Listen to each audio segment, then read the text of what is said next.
Indonesia is very serious about malnutrition, and we have a number of proven tools like what we call multiple micronutrient supplement that pregnant mothers can take instead of just taking folic acid and iron. They take a pill that actually has many vitamins in it.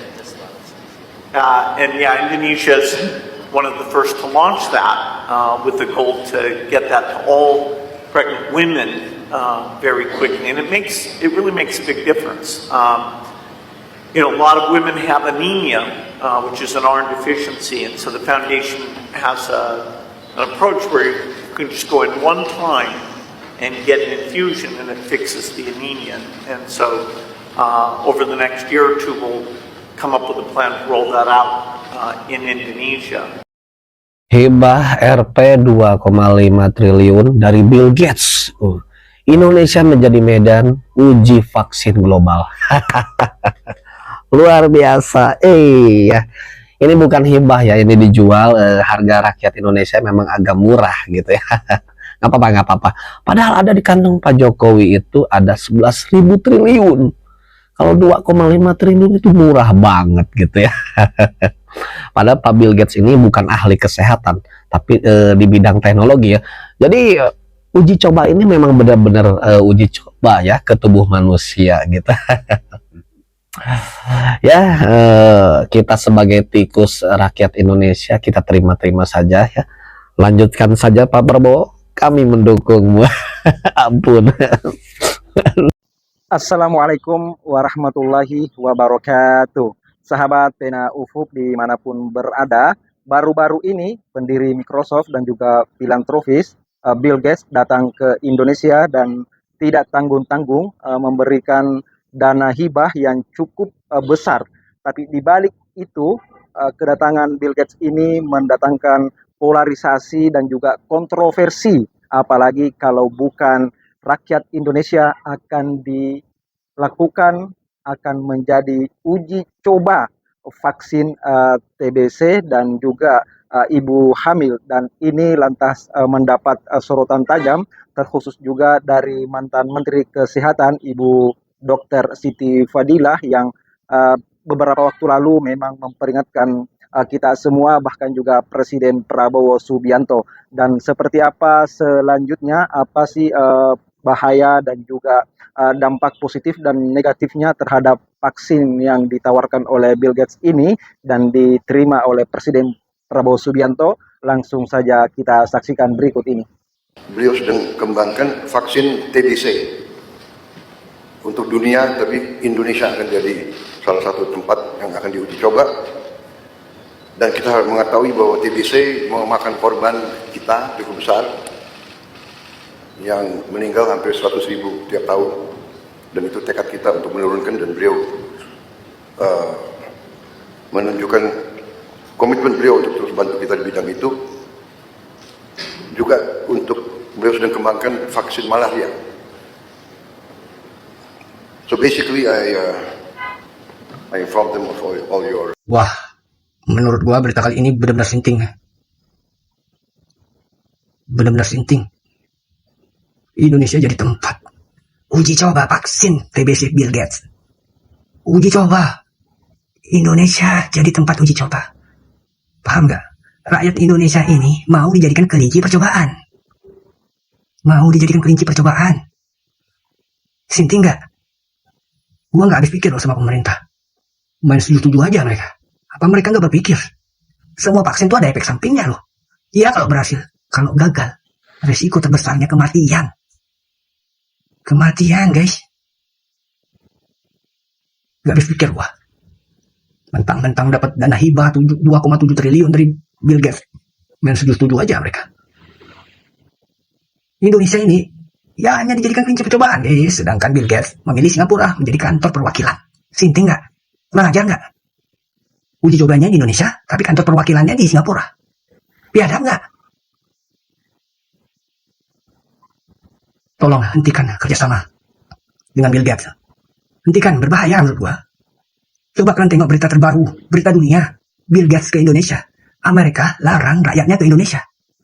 Gua nggak tahu kenapa. mungkin ada sangkut pautnya. Ya, dugaan gua sih. Mungkin aja vaksin itu berbahaya kan? Makanya Amerika larang rakyatnya ke Indonesia. Jadi tolong hentikan. Hentikan. Nyawa rakyat Indonesia sangat berharga. Jangan kalian tukarkan dengan dana hibah Bill Gates yang hanya 2,7 triliun. Hentikan. Sayangnya rakyat kalian. Tolonglah kau Pak Prabowo yang katanya macan ASEAN. Yang katanya macan ASEAN. Ternyata hanya kucing kampung. Masa dia tega melihat rakyatnya sendiri dijadikan kelinci percobaan? Seakan-akan negara kita ini dihina oleh Bill Gates, guys. Ya dihina, direndahkan. Uji cobanya di Indonesia, kantor perwakilannya di Singapura. Bajingan nggak? Biadab. Jadi tolong hentikan kerjasamanya. Sangat berbahaya, resikonya sangat besar. Sayangnya rakyat kalian, tolong. Saya minta tolong nih Pak.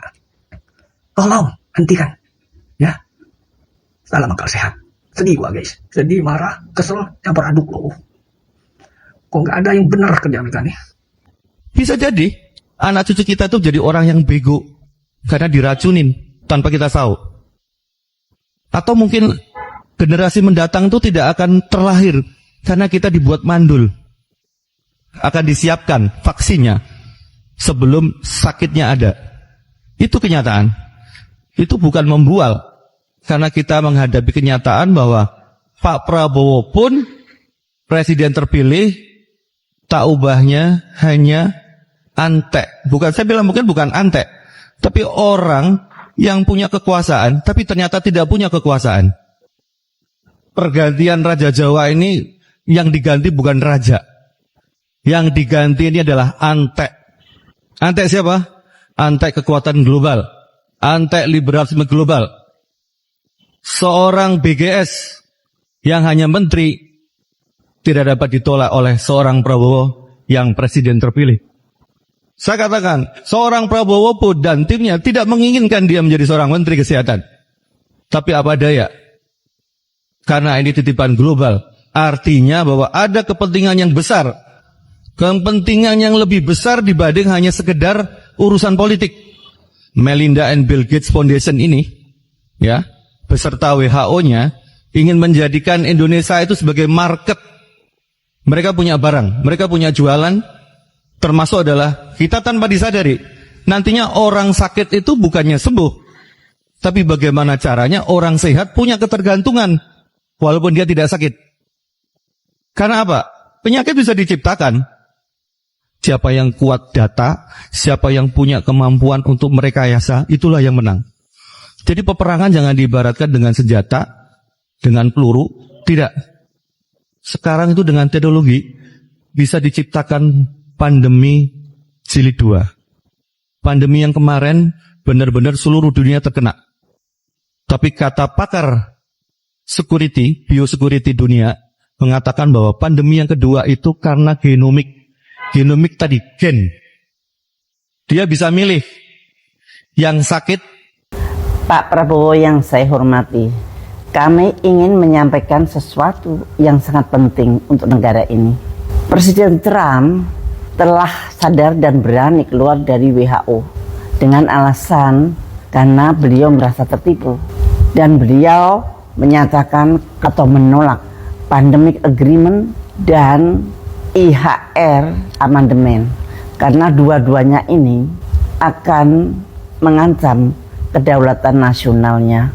Presiden Putin juga menolak Pandemic Agreement dan amandemen IHR. Dan ini sudah terjadi pada awal-awalnya. Jadi sudah dari dulu. Maka Pak Prabowo, demi keselamatan dan kedaulatan negara kita, kami mohon, 1. Keluar dari Pandemic Agreement. 2. Keluar dari IHR amandemen. 3. Cabut mandatory vaksin di Undang-Undang Omnibus Law Kesehatan dalam waktu yang sesingkat-singkatnya. Merdeka. Terima kasih.